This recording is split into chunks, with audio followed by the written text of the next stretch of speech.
All right, so this might be like the longest title for a Kirby game, or at least in English.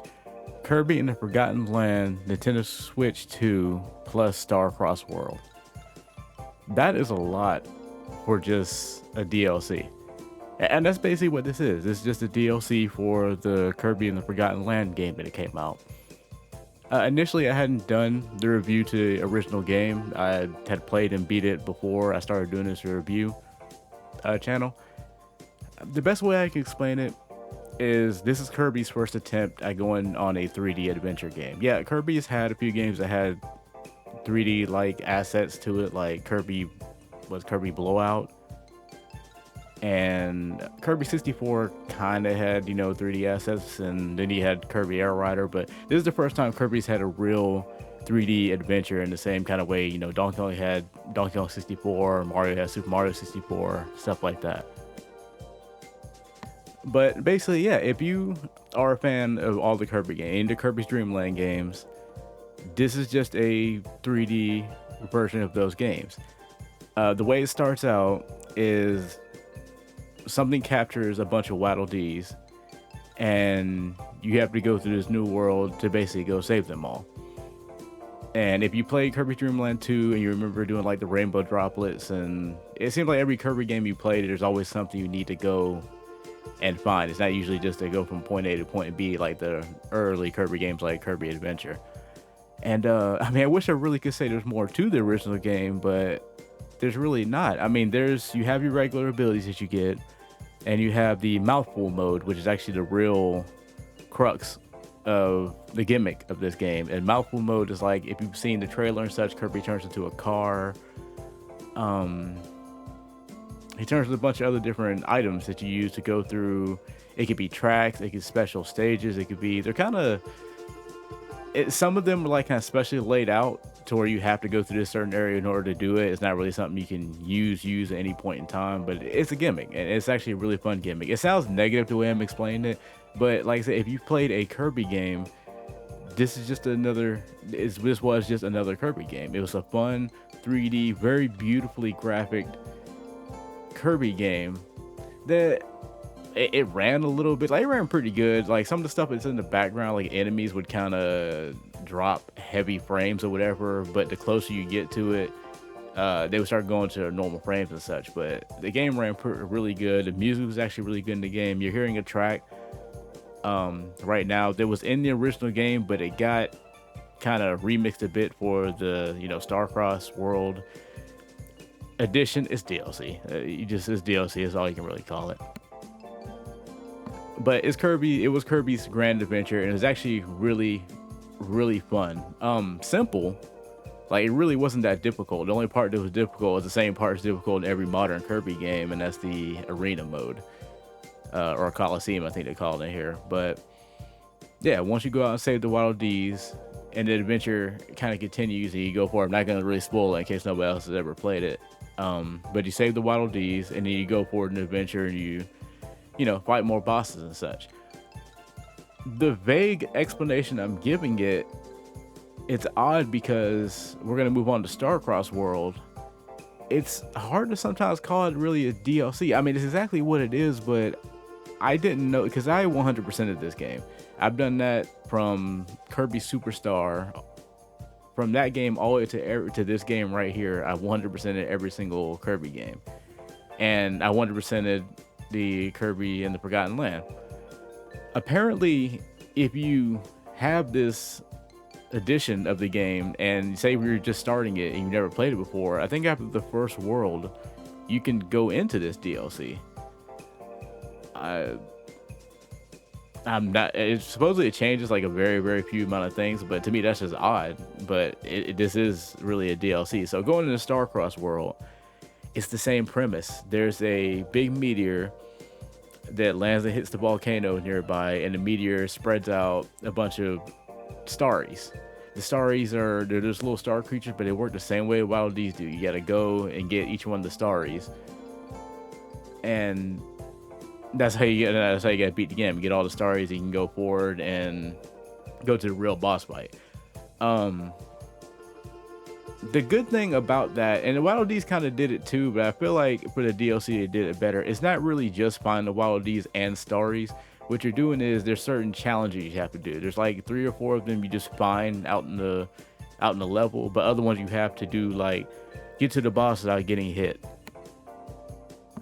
Use this mouthful mode and do this. Collect this amount of stars. Like there's this special stuff you have to do to get some of the stories and Waddle Dees, and that's one thing Forgotten Land didn't do as well. I don't feel like a lot of the Waddle Dee finds were really that much of a challenge, but this is definitely more challenging. I've had to go through plenty of stages like 3 or 4 times to get all the stories, and it was fun.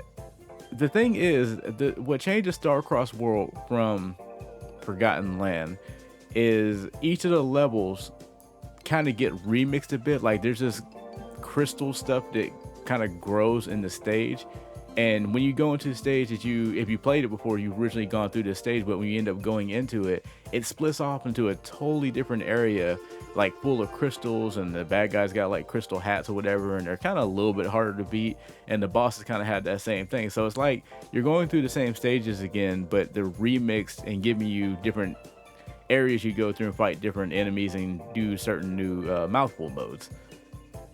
And I mean, that's really what it comes down to. Sadly, this game didn't add any like abilities to the game. Like there's no new abilities whatsoever. Like in the original game, I don't know how many abilities they had, but you were able to like level up the abilities.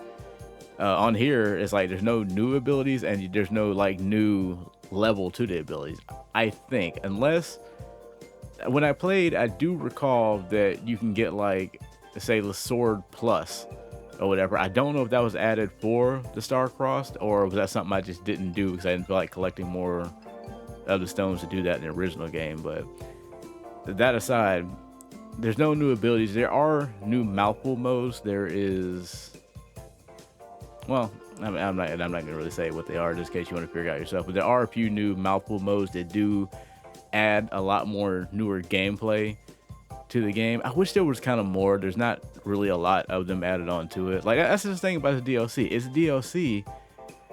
When they advertised it, it's almost like they advertised it as like a bigger expansion, but it's not. It feels like it's a partial DLC that adds new levels and like maybe, you know, a few mouthful modes and a new arena, which is a lot more difficult and a lot harder, but there's not really a lot to it.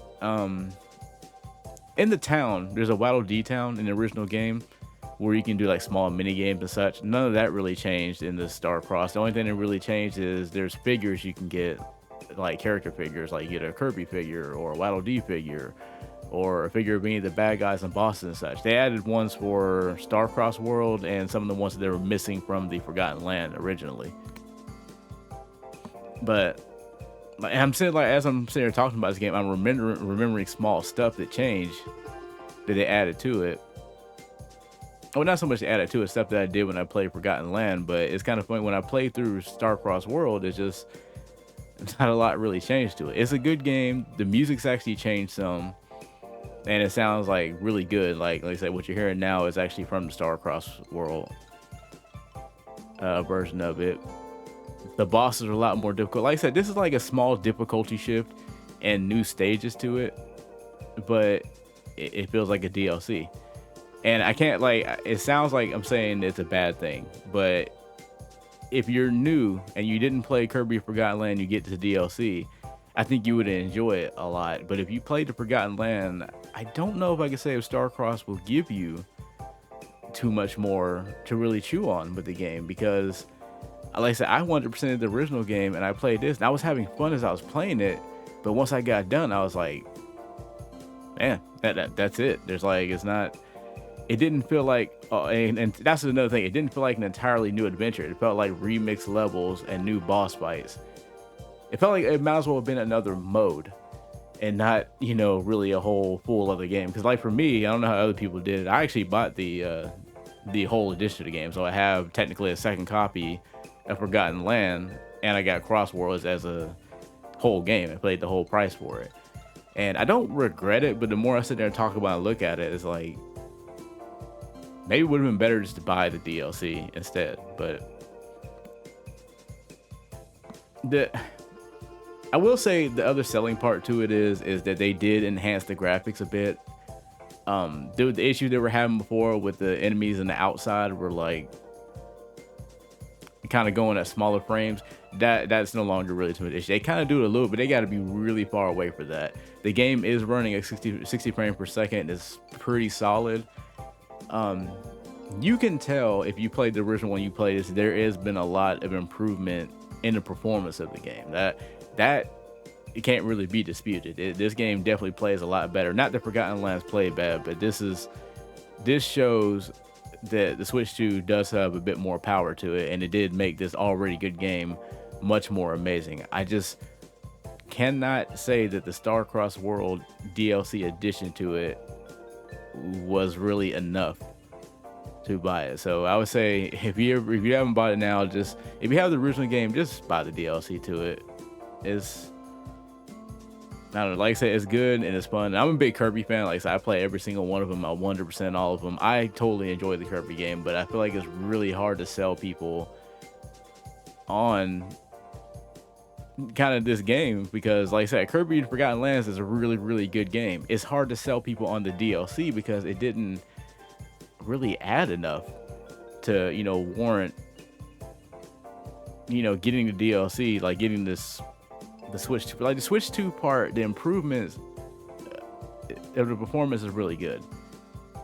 And like I said, the original game is good. It's just, I don't know.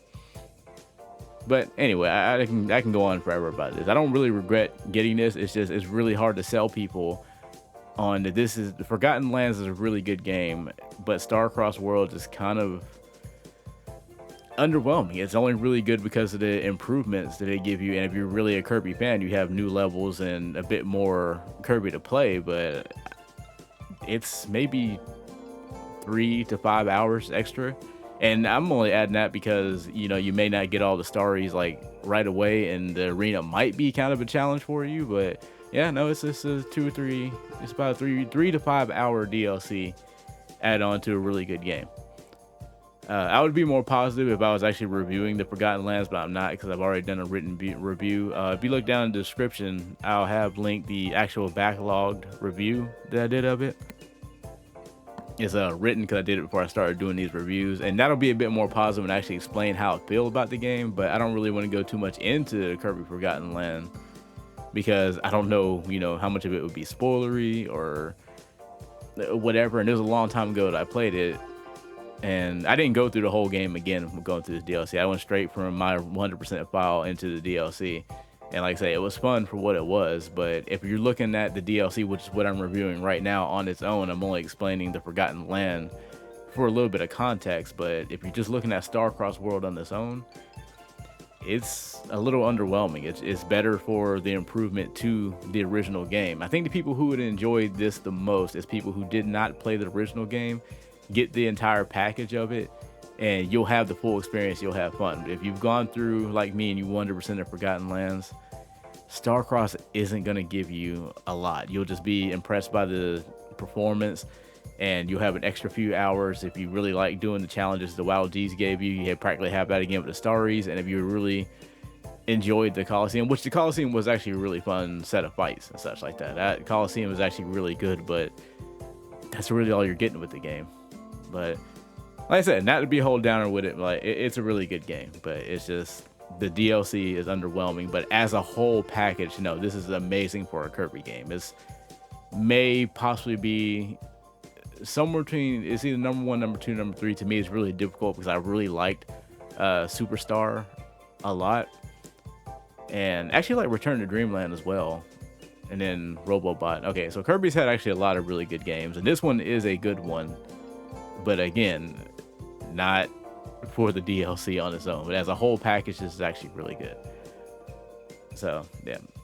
I'm going to go ahead and leave it alone. This has been, musing about Kirby and the Forgotten Land Nintendo Switch 2 Edition Starcross World. That is a long title for absolutely no reason at this point. Recently, I've done a video of RZ and the Jewel of Faramore, I believe it's called, for Musing About. I haven't really done a motif one yet. I'm doing this video first. After this one, I'm doing a gaming motif on Silk Song, and I'll be kind of talking about that. The reason why it's not amusing about, you'll know when I sit there and explain the video, but I'll be doing that one like right after this one. And yeah, do the normal things YouTube wants you to do, you know, like, subscribe, you know, hitting button, the bell, all of the stuff like that. And definitely get this game. It's actually really fun. For Kirby in the Forgotten Land is actually a really good game. But if you're gonna get the DLC, I would say either wait for a price drop, or, well, this is a Nintendo game, it's not gonna get a price drop, so forget it. But if you like Kirby, definitely get it. But the DLC is a very kind of hard sell. And that's it.